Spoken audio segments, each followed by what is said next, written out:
Bien, l'idée de cette séquence, c'est un exercice un peu compliqué qui consiste à essayer de repérer dans le rapport un certain nombre d'indicateurs pour savoir où la politique du logement dans son ensemble évolue, vers quoi, comment. Bon, donc il faut faire des choix, et comme choisir c'est renoncer, je vais vous présenter que quelques chiffres. Vous aurez à l'intérieur du rapport tout un cahier statistique qui rassemble les données quantitatives sur les sujets qui nous occupent, de la rue au logement.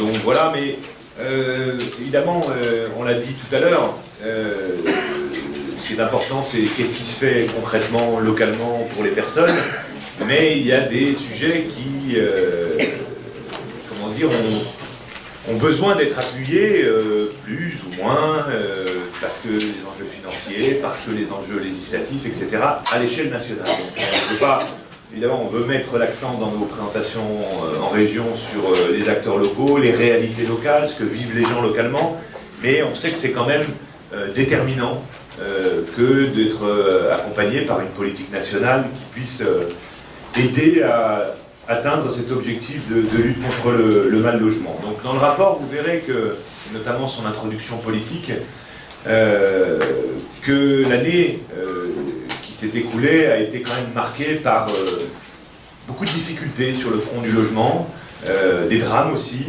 Je pense au drame de Marseille. On est très très mobilisé à la Fondation aujourd'hui, qui a sauté à la figure de tout le monde. Ça fait longtemps qu'on dit qu'il y a un problème d'habitat indigne dans ce pays.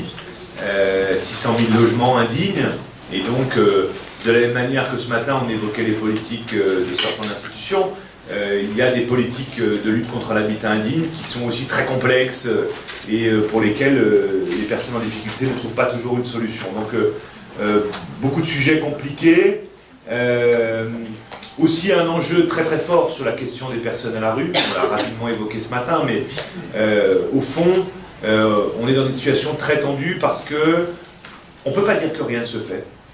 Le budget, par exemple, de l'hébergement ne cesse d'augmenter année après année. Il a atteint 2 milliards.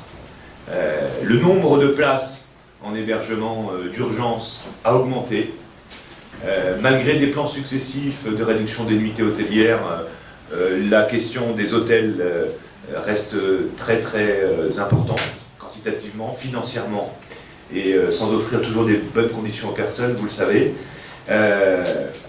Mais au final, si on se place du point de vue des personnes, et c'est notre façon de faire, on s'aperçoit qu'on laisse beaucoup à la rue. On remet beaucoup à la rue dans notre pays. Et ce qu'on évoquait aussi ce matin, on critérise de plus en plus. Quand vous lirez les premières pages du rapport, on a répertorié les stratégies locales, plutôt les décisions locales, et c'est hallucinant. Enfin, y a des endroits, il faudrait avoir des enfants de moins de 2 ans pour pouvoir espérer avoir un hébergement d'urgence. Donc ceux qui ont des enfants de plus de 2 ans ne sont pas concernés. D'autres endroits, Marseille, pendant 4 mois dans l'année, l'hébergement était prioritaire pour les femmes enceintes de plus de 6 mois qui avaient un certificat médical qui attestait du fait qu'elles étaient enceintes de plus de 6 mois.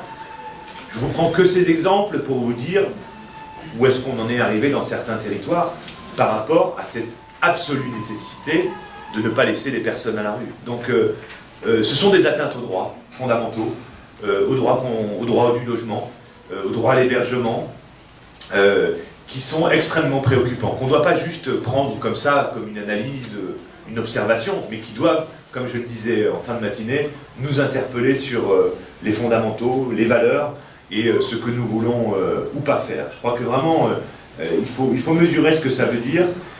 Donc une année qui a été dure, trop dure pour les mal logés. Et puis il y a eu cette question aussi des tensions sociales que nous venons de vivre avec le mouvement des Gilets jaunes. Et ce qu'on a essayé de faire dans ce chapitre, c'est de montrer qu'il y a une espèce de paradoxe, mais qu'on peut expliquer, et on aura un temps de débat après cette présentation, hein, pour qu'on puisse avancer ensemble dans l'analyse, mais au fond, il y a une espèce de paradoxe dans lequel vous ne tombez pas, mais dans lequel la société française tombe quelque part. C'est-à-dire que dans les difficultés sociales que connaît notre pays, de la rue jusqu'aux classes moyenne inférieure ou aux catégories modestes qui peuvent rencontrer aussi des difficultés pour se loger dans de bonnes conditions, eh bien, le logement occupe une place de plus en plus importante dans la production d'exclusion, mais aussi dans le creusement des inégalités. Et de ce point de vue-là, on a essayé d'alimenter un peu cette analyse. Et vous le verrez, ce qui est tout à fait surprenant, c'est que le logement occupe une place de plus en plus grande dans l'exclusion et les inégalités, et de l'autre, le logement est malmené.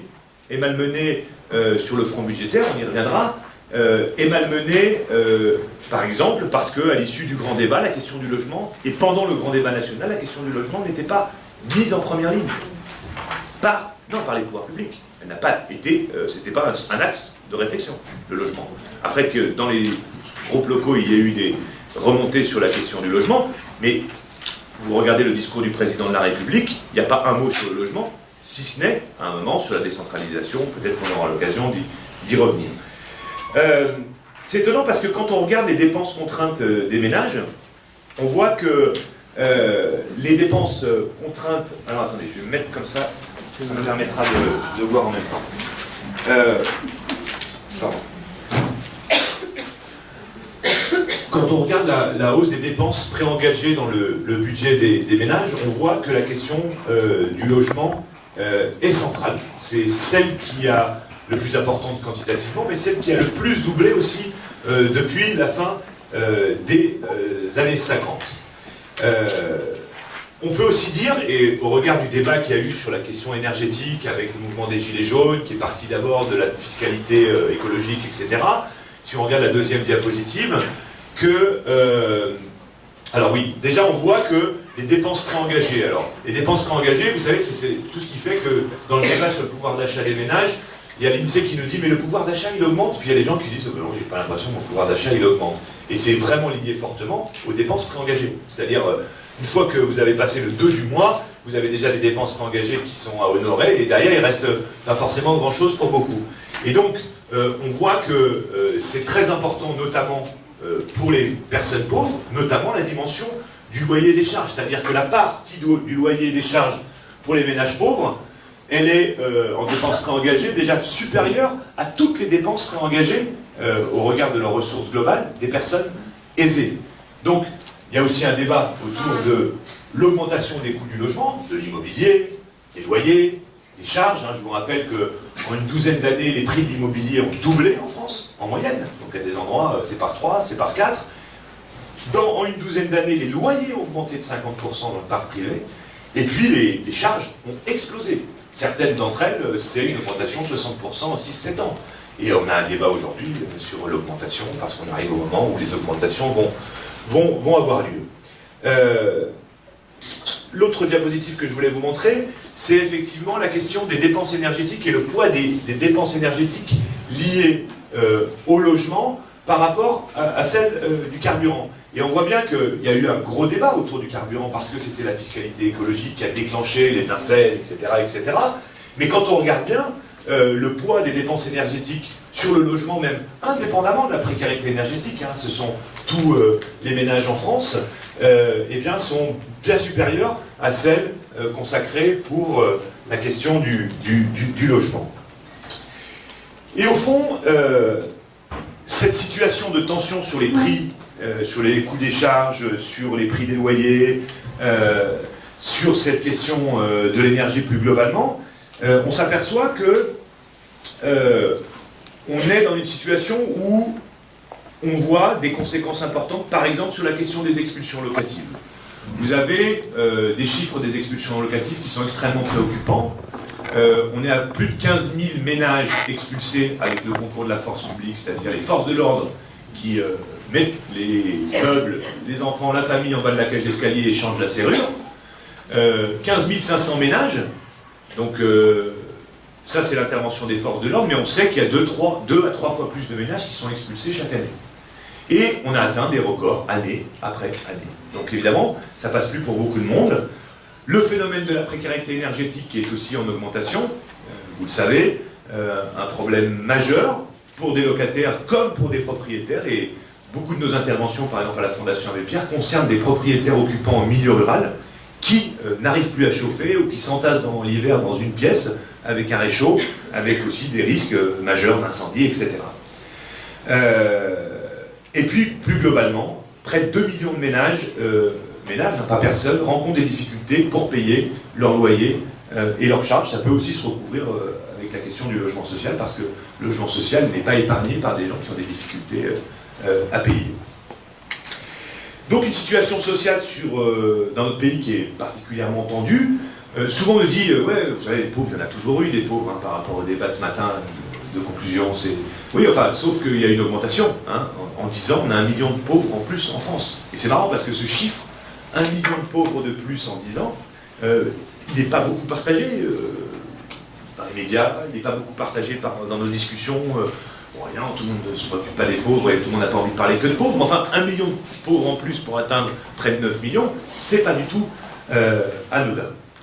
Alors, dans ce contexte, puisqu'il s'agit, dans cette séquence, d'analyser quelques éléments de la politique nationale, nous attendions beaucoup du plan pauvreté, de la stratégie pauvreté portée par le gouvernement. Globalement, cette stratégie pauvreté a plutôt été bien accueillie par les acteurs associatifs, parce qu'il y a quand même des avancées, et il faut le dire, parce que d'abord, elle a une logique qui vise à mieux accompagner les chômeurs, les demandeurs d'emploi, donc ça c'est quelque chose de positif. On va voir comment ça va se mettre en œuvre avec les départements, avec Pôle emploi, mais globalement il y a une intention de mieux accompagner. Elle cherche aussi à s'attaquer aux inégalités de destin en focalisant sur la question de l'enfance. C'est plutôt un point qui nous paraît intéressant, avec la question des places réservées en crèche, des tarifs sociaux dans les cantines, le dédoublement des classes en réseau d'éducation prioritaire. Elle se penche aussi, on l'a largement évoqué ce matin, sur la question des sorties sèches de l'aide sociale à l'enfance. Donc il y a une prise en compte quand même de cette difficulté, avec une volonté de protéger nos enfants, de protéger nos jeunes, une obligation de formation jusqu'à 18 ans, ça aussi c'est positif. Le renforcement de la garantie jeune, quelqu'un l'a évoqué dans la table ronde ce matin, ça aussi c'est positif. Positif aussi parce qu'il y a un effort malgré tout financier qui est consenti. Grosso modo, la stratégie pauvreté, c'est 8 milliards d'euros jusqu'en 2022, dont la moitié est liée à la question de l'augmentation de la prime d'activité.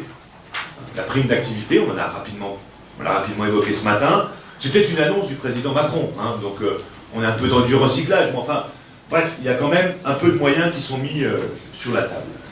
Mais évidemment, nous on a pointé aussi beaucoup d'absents dans cette stratégie pauvreté, auxquels on a été très fortement associé, le secteur associatif.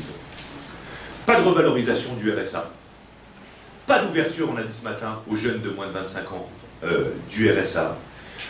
Une déclinaison avec les territoires, je ne sais pas si c'est des représentants du département ici, mais qui reste encore à clarifier, sur l'engagement des uns, sur l'engagement des autres, sur le conventionnement. Tous les départements ne sont pas dynamiques sur la question. Je ne crois pas qu'ici on soit très investi. Mais bon, on peut discuter. En tout cas, et puis surtout un volet logement qui est quasiment absent de la stratégie de pauvreté. Donc, cette question du logement, même quand on fait un plan pauvreté pour 5 ans, elle n'apparaît pas. C'est incroyable. Donc on s'est battu pour dire mais c'est central la question du logement, ça n'enlève rien au côté central de la question de la santé, de l'emploi, on est conscient de tout ça, mais enfin le logement, et on le sait bien ici, est déterminant. Et non, ça passe par alors il y a des petites choses, il y a eu le renforcement des maraudes, 5 millions d'euros qui ont été mis sur la table à cette occasion-là, une petite rallonge d'1 million d'euros sur les bidonvilles, enfin, quand on fait un plan pauvreté pour un quinquennat, ça ne suffit pas à dire la question du logement ou du mal-logement est intégrée. Donc, un énorme impensé, un énorme absent dans cette stratégie pauvreté, c'est la question du logement. Si on regarde comment ensuite on a avancé dans l'année, puisqu'il s'agit de faire le bilan un peu de l'année, bon, il y a eu la mobilisation des Gilets jaunes, et puis il y a eu les réponses du gouvernement après le grand débat national. Donc il y a eu quelques recadrages, je l'ai dit sur la question de la prime d'activité, suppression de la taxe carbone, pose quand même un problème, parce que c'est un renoncement, c'est pas contre quelque chose d'autre, c'est de dire, oulala, ça a rouspété, mais enfin, l'enjeu de la planète, par exemple sur la question énergétique et le logement, qui est le premier émetteur de gaz à effet de serre, tout le monde le sait. Enfin, je veux dire, en Europe, on sait très bien que si on veut attaquer la question environnementale, il va falloir s'attaquer à la question du logement, des passoires thermiques, etc. Bref. Mais cette taxe carbone a été tout simplement annulée et aujourd'hui, pas de réflexion pour savoir comment on va quand même avoir une fiscalité dissuasive orientant finalement nos choix économiques par enlever certaines niches fiscales qui ne sont pas bonnes ou imposer, je sais pas moi, l'aérien, bref. Donc une sorte de on arrête tout parce que ça chauffe, mais sans penser véritablement l'avenir. Donc ça c'est inquiétant pour nous. L'autre mesure post-gilet jaune, on va dire, pour raccourcir, c'est la question de la CSG, donc vous savez, qui avait affecté quand même le pouvoir d'achat des petites retraites. Donc il y a quand même eu un retour en arrière positif, au sens où ces petits retraités vont être désormais épargnés par la hausse de la CSG qui n'était pas compensée par la baisse des cotisations sociales. Je ne rentre pas dans le détail. La dernière vague, c'est effectivement la réindexation des retraites, des petites retraites sur le coût de la vie, parce que ce gouvernement, tout d'un coup, a décidé on ne réindexe plus les APL, donc elles n'évoluent plus avec le coût de la vie, on ne réindexe plus les pensions de retraite, elles n'évoluent plus avec le coût de la vie, et on ne réindexe plus les allocations familiales. Enfin, il faut quand même réfléchir, juste pour vous dire,